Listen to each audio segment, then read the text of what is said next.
നമസ്കാരം.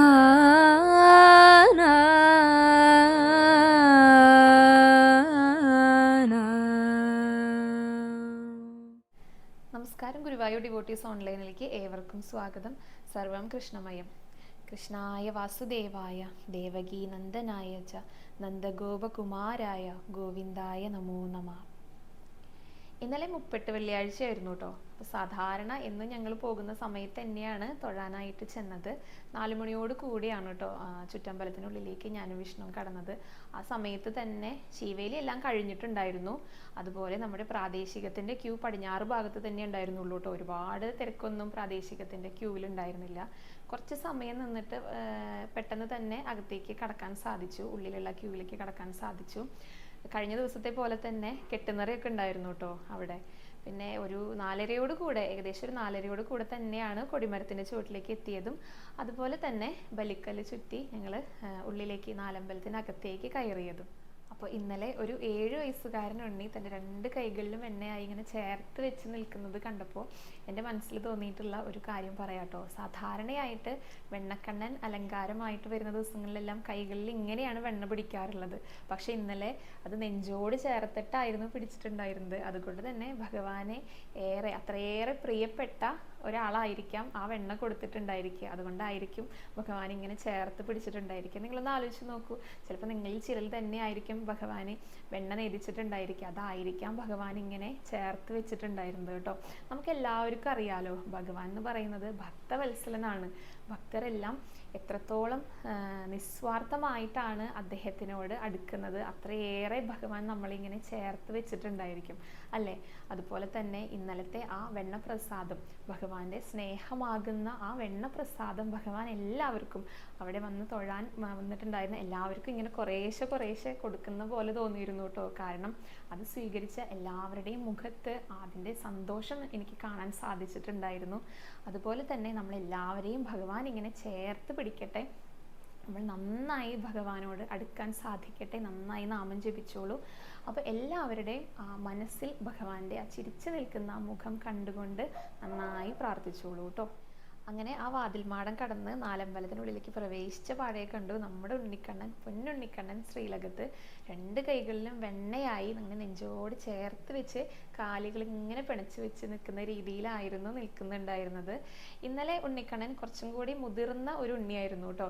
ഏകദേശം ഒരു 7 വയസ്സുകാരൻ്റെ ആ ഒരു ഭാവത്തിലായിരുന്നു, നല്ല നീളത്തിലുള്ള ഒരു ഉണ്ണിയായിരുന്നു ഇന്നലെ ശ്രീലകത്ത് ഉണ്ടായിരുന്നത്. കാലുകൾ പിണച്ച് വെച്ചിട്ടുണ്ട്, കാലുകളിൽ തളകൾ ഇട്ടിട്ടുണ്ട്, പട്ടുകോണകം ചുറ്റിയിട്ടുണ്ട്, അരയിൽ കിങ്ങിണി കെട്ടിയിട്ടുണ്ട്, കഴുത്തിൽ മാലകൾ ഇട്ടിട്ടുണ്ട്. 2 കൈകളും ഇങ്ങനെ നെഞ്ചോട് ചേർത്ത് വെച്ചിട്ടാണ് നിൽക്കുന്നുണ്ടായിരുന്നത്. കൈകളിലെ വളകൾ ഇട്ടിട്ടുണ്ട്, തോൾവളകൾ ഇട്ടിട്ടുണ്ട്, നെറ്റിയിൽ ഗോപീതിലകം ചാർത്തിയിട്ടുണ്ട്. ആ ഗോപീതിലകമൊക്കെ നെയ്വിളക്കിൻ്റെ ശോഭയിൽ ഇങ്ങനെ ജ്വലിച്ച് നിൽക്കുന്ന പോലെ നമുക്ക് കാണാൻ സാധിക്കും കേട്ടോ. നല്ല ചിരിച്ചുകൊണ്ട് നിൽക്കുന്ന, മന്ദസ്മിത വദനനായി നിൽക്കുന്ന ഉണ്ണിക്കണ്ണനായിരുന്നു ഉണ്ടായിരുന്നത്. ഭഗവാൻ ഇന്നലെ 3 തിരുമുടി മാലകൾ ഉണ്ടായിരുന്നു. തെച്ചിയും തുളസിയും ചേർന്നിട്ടുള്ള ഒരു മാലയുണ്ടായിരുന്നു. വെളുത്ത പൂക്കൾ മാത്രമായിട്ടൊരു മാലയുണ്ടായിരുന്നു. വെളുത്ത പൂക്കളും തെച്ചിയും കൂടെ ചേർന്നിട്ടുള്ള ഒരു മാലയുണ്ടായിരുന്നു. അതുപോലെ 2 വനമാലകൾ ഭഗവാൻ ഇന്നലെ ഉണ്ടായിരുന്നു. അതിനുള്ളിൽ നമ്മുടെ ഉണ്ണിക്കണ്ണൻ വെണ്ണ ഇങ്ങനെ നെഞ്ചോട് ചേർത്ത് വെച്ചിട്ടുള്ള ഒരു രൂപത്തിലായിരുന്നു ശ്രീലകത്ത് ഉണ്ടായിരുന്നത് കേട്ടോ. അപ്പോൾ ഇതേ നമ്മുടെ ലാലാമ്മ ഇവിടെ എത്തിയിട്ടുണ്ട്. ലാലാമ്മയെ നമുക്ക് എല്ലാവർക്കും സ്വാഗതം ചെയ്യാം കേട്ടോ. പറയൂ ലാലാമ്മ, എന്തൊക്കെയാണ് ലാലാമ്മയുടെ വിശേഷങ്ങൾ? ഹരേ കൃഷ്ണ. ആദ്യമായിട്ട് എല്ലാവർക്കും നന്ദി പറയുന്നു. ഇന്നലെ എനിക്ക് പേഴ്സണലായിട്ടാണെങ്കിലും ഒത്തിരി ആൾക്കാർ വിളിക്കുകയും മെസ്സേജൊക്കെ ഇട്ട് വിഷ് ചെയ്തപ്പം ഒരുപാട് സന്തോഷം തോന്നിയിരുന്നു. എന്നുവെച്ചാൽ ഈ ഒരു ചാനലിൽ കൂടി, ഭഗവാന്റെ ഇതിൽ കൂടി അത്രയും ഞാനും ആ ഒരു സ്നേഹത്തോടെ നിൽക്കുന്നുണ്ട്. അപ്പോൾ ഭക്തരും അത്രയും സ്നേഹം ഗുരുവായൂരപ്പൻ്റെ ആ ഒരു പേരിൽ കൂടി തന്നപ്പോൾ എനിക്ക് ഒത്തിരി സന്തോഷം തോന്നി. ഒരുപാട് നന്ദിയുണ്ട് അതിന്.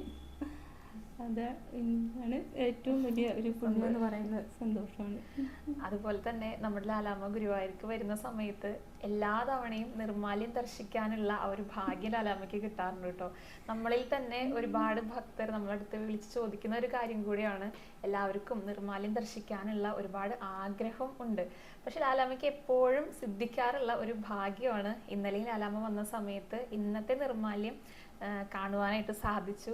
അപ്പോൾ ആ നിർമ്മാല്യം കണ്ടതിൻ്റെ ഒരു വിശേഷങ്ങളും കൂടെ നമ്മളോടൊന്ന് പങ്കുവെക്കുന്നതായിരിക്കും കേട്ടോ ലാലാമ്മ. അതിന് ശരിക്കും പറഞ്ഞാൽ ഗുരുവായൂരപ്പന് നന്ദി.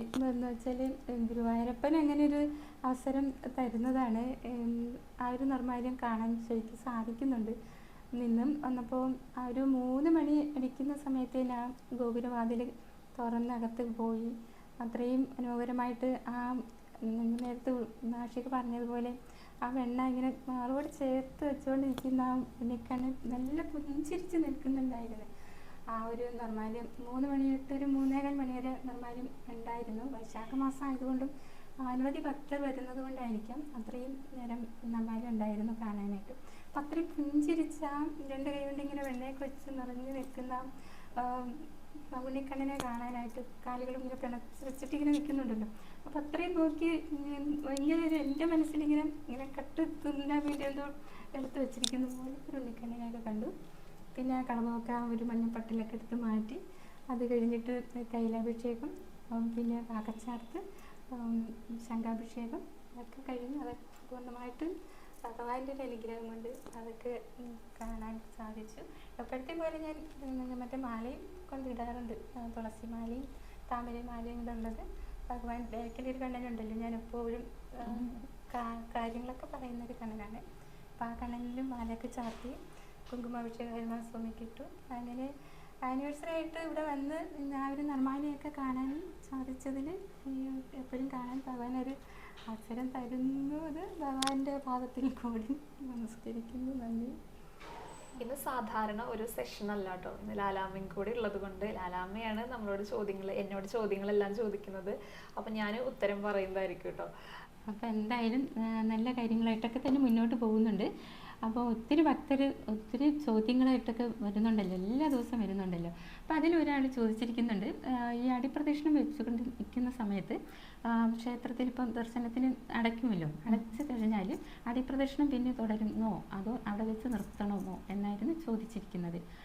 അങ്ങനെ നിർത്തുമൊന്നും വേണ്ട കേട്ടോ ലാലാമ്മ. കാരണം ചിലപ്പോൾ നമ്മൾ നടന്ന് അടിപ്രദക്ഷിണം വെച്ചുകൊണ്ടിരിക്കുന്ന സമയത്തായിരിക്കും നട അടയ്ക്കുന്നുണ്ടാവുക. പക്ഷെ നമുക്ക് ആ പ്രദക്ഷിണം പൂർത്തീകരിക്കണം എന്നാണ് പറയാറുള്ളത് കേട്ടോ. കാരണം ചിലർക്കൊന്നും അറിയില്ല ഏത് സമയത്താണ് പൂജകൾക്ക് വേണ്ടിയിട്ട് നട അടയ്ക്കാറുള്ളതെന്ന്. അപ്പോൾ അതുകൊണ്ട് തന്നെ അത് മുൻകൂട്ടി അറിയാത്തത് കൊണ്ട് നമ്മളെല്ലാവരും അടിപ്രദക്ഷിണം വെക്കും. പക്ഷെ അത് പൂർത്തീകരിക്കണം എന്നാണ് കേട്ടോ പറയാറ്. ശ്രദ്ധിക്കേണ്ട ഒരു കാര്യം എന്താണെന്ന് വെച്ചാൽ നട അടഞ്ഞിരിക്കുന്ന സമയത്ത് ഒരിക്കലും അടിപ്രദക്ഷിണം തുടങ്ങാതിരിക്കുക എന്നുള്ളതാണ്. അത്ര മാത്രമേ ശ്രദ്ധിക്കേണ്ടൂ കേട്ടോ. പിന്നെ ഒരുപാട് പേരുടെ ഒരു ചോദ്യമാണ്, ഈ പിറന്നാൾ ദിവസം എന്ത് വഴിപാടാണ് ഭഗവാന് സമർപ്പിക്കേണ്ടത്? അപ്പോൾ അത് ഇഷ്ടപ്പെട്ട വഴിപാട് അങ്ങനെ എന്തെങ്കിലും ഉണ്ടാവോ എന്നാണ് ചോദിക്കുന്നത്. ലാലാമ്മ, അതെല്ലാം ഭക്തരുടെ ഇഷ്ടമാണ് കേട്ടോ. കാരണം നമ്മൾ എന്ത് തന്നെ ഭഗവാനെ സ്നേഹത്തോടെ കൊടുത്താലും ഭഗവാൻ അത് ഇരു കൈയും നീട്ടി സ്വീകരിക്കുന്നതാണ് പറയുന്നത്. നമ്മൾ മുൻപ് പറഞ്ഞ അലങ്കാരത്തിൽ പറഞ്ഞതുപോലെ തന്നെ നമ്മൾ എത്രത്തോളം ഇഷ്ടത്തോടെ സന്തോഷത്തോടെ ഭഗവാനെ സമർപ്പിക്കുന്നതെല്ലാം ഭഗവാൻ സ്വീകരിക്കുന്നതായിരിക്കും. ഇപ്പോൾ പാൽപ്പായസമാണെങ്കിലും പഴം പഞ്ചസാരയാണെങ്കിലും എണ്ണ നിവേദ്യമാണെങ്കിലും കദളിപ്പഴമാണെങ്കിലും നമ്മൾ എങ്ങനെ കൊടുക്കുന്നു എന്നുള്ളതാണ് അവിടെ പ്രധാനമായിട്ട് വരുന്നത്. അതെല്ലാം ഭഗവാൻ സ്വീകരിക്കുന്നതായിരിക്കും കേട്ടോ. ഭക്തരുടെ ഇഷ്ടത്തിനനുസരിച്ച് നമുക്ക് ഭഗവാനെ സമർപ്പിക്കാവുന്നതാണ്. പിന്നെ ഒരുപാട് പേര് ചോദിക്കുന്നുണ്ട്, ഈ പ്രാദേശികം എന്ന് പറയുമല്ലോ, അപ്പം പ്രാദേശികം എന്താണ്, പ്രാദേശിക ക്യൂ എന്നും പറയുന്നുണ്ട്. അപ്പം അതൊക്കെ എന്താണെന്നൊന്നും കൂടി പറയാമോ? ഈ ചോദ്യം മുൻപും നമ്മൾ പറഞ്ഞിട്ടുള്ള ഒരു വീണ്ടും ചോദിക്കുന്നുണ്ട്, മുൻപും ഡിസ്കസ് ചെയ്തിട്ടുള്ള ഒരു ചോദ്യം തന്നെയാണ് കേട്ടോ. പക്ഷെ വീണ്ടും വിഷ്ണു വോയിസ് നോട്ടിൽ ഈ പ്രാദേശികം ക്യൂവിനെ പറ്റി പറയുന്നത് കൊണ്ടായിരിക്കാം കൂടുതൽ പേർക്ക് അത് എന്താണെന്ന് അറിയാനുള്ള ഒരു ആകാംക്ഷ വന്നിട്ടുള്ളതെന്ന് വിചാരിക്കുന്നു. പ്രാദേശികം ക്യൂ എന്ന് പറഞ്ഞാൽ ഗുരുവായൂർക്കാർക്ക് മാത്രമുള്ള ഒരു ക്യൂ ആണ് കേട്ടോ. ഗുരുവായൂർ മുനിസിപ്പാലിറ്റിയിൽ ഉൾപ്പെടുന്ന ഭക്തർക്ക് ഉള്ള ഒരു സ്പെഷ്യൽ ക്യൂ ആണ് പ്രാദേശികം ക്യൂ എന്ന് പറഞ്ഞാൽ. അത് ഇപ്പോൾ തുടങ്ങുന്നത് പടിഞ്ഞാറ് ഭാഗത്തു നിന്നാണ് ആ ക്യൂ തുടങ്ങുന്നത്. അപ്പൊ എല്ലാവർക്കും മനസ്സിലായി എന്ന് വിചാരിക്കുന്നു കേട്ടോ. ശരിക്കും പറഞ്ഞാൽ ഗുരുവായൂരപ്പന്റെ മണ്ണിൽ താമസിക്കുന്നവർക്ക് ആണ് ആ ഒരു മുനിസിപ്പാലിറ്റിയിൽ വരുന്ന അവർക്കാണ് ആ ഒരു പ്രാദേശിക ക്യൂ ആയിട്ട് പറയുന്നത്. ഒരുപാട് പേര് ചോദിക്കാറുണ്ട്, ഭഗവാന് തുളസി മാല എവിടെയാണ് ചാർത്തേണ്ടതെന്ന്. അപ്പോൾ അത് എവിടെയാണ് സമർപ്പിക്കേണ്ടത്? ഇതിനുത്തരം ഞാൻ കഴിഞ്ഞ വീഡിയോയിൽ പറഞ്ഞിട്ടുണ്ടായിരുന്നു കേട്ടോ. ഇന്നലത്തെ വീഡിയോ കണ്ടവർക്ക് അത് മനസ്സിലായിട്ടുണ്ടായിരിക്കും. നമ്മൾ തുളസിമാല കൊണ്ടുവന്നാൽ ഉള്ളിലത്തെ ആവശ്യങ്ങൾക്കായിട്ട് അത് ഉപയോഗിക്കാറില്ല കേട്ടോ. അതിന് പകരമായിട്ട് നമുക്ക് ഉണ്ടമാല ഷീട്ടാക്കാം, അതുപോലെ തന്നെ തിരുമുടിമാല ഷീട്ടാക്കാവുന്നതാണ്. ഇനി നമ്മൾ തുളസിമാല കൊണ്ടുവരികയാണെങ്കിൽ ഉള്ളിലുള്ള തൂണുകൾക്ക് മുകളിലുള്ള ശില്പത്തിൽ നമുക്ക് സമർപ്പിക്കാൻ സാധിക്കും കേട്ടോ. പിന്നെ ഒരുപാട് പേര് ചോദിക്കുന്നുണ്ട്, വിവാഹ സമയത്ത് ഈ ഫോട്ടോ എടുക്കുന്നതിനായിട്ട് ഇവിടെ 500 രൂപ ചീട്ടാക്കുന്നുണ്ട്. അപ്പോൾ ഇവിടെ നിന്ന് തന്നെ പ്രൊവൈഡ് ചെയ്യുന്നുണ്ടോ, ക്യാമറക്കാരെ ഇവിടെ ചെയ്യുന്നുണ്ടോ എന്നാണ് ചോദിക്കുന്നത്. അങ്ങനെ ഉണ്ടാവും? ഇല്ല കേട്ടോ, അങ്ങനെ ഇല്ല കേട്ടോ. കാരണം നമ്മൾ ഈ 500 രൂപ കൊടുത്തിട്ട് വീഡിയോഗ്രാഫിക്കുള്ള അനുമതിയാണ് നമ്മൾ ചീട്ടാക്കി എടുക്കുന്നത്. ആ പെർമിഷൻ മാത്രമേ നമുക്ക് കിട്ടുള്ളൂ. അതിനുള്ള വീഡിയോഗ്രാഫേഴ്സിനെ അതുപോലെ തന്നെ ഫോട്ടോഗ്രാഫേഴ്സിനെ എല്ലാം നമ്മൾ തന്നെയാണ് കേട്ടോ അറേഞ്ച് ചെയ്യേണ്ടത്. അപ്പോൾ ഇന്നത്തെ ഈ ഒരു വീഡിയോ എല്ലാവർക്കും നല്ല രസകരമായിട്ടുണ്ടാവും എന്നും കൂടെ വിചാരിക്കുന്നു കേട്ടോ. നമ്മുടെ ലാലാമ്മ വന്നിട്ട് അത് ഒന്നും കൂടെ നന്നാക്കി തന്നു.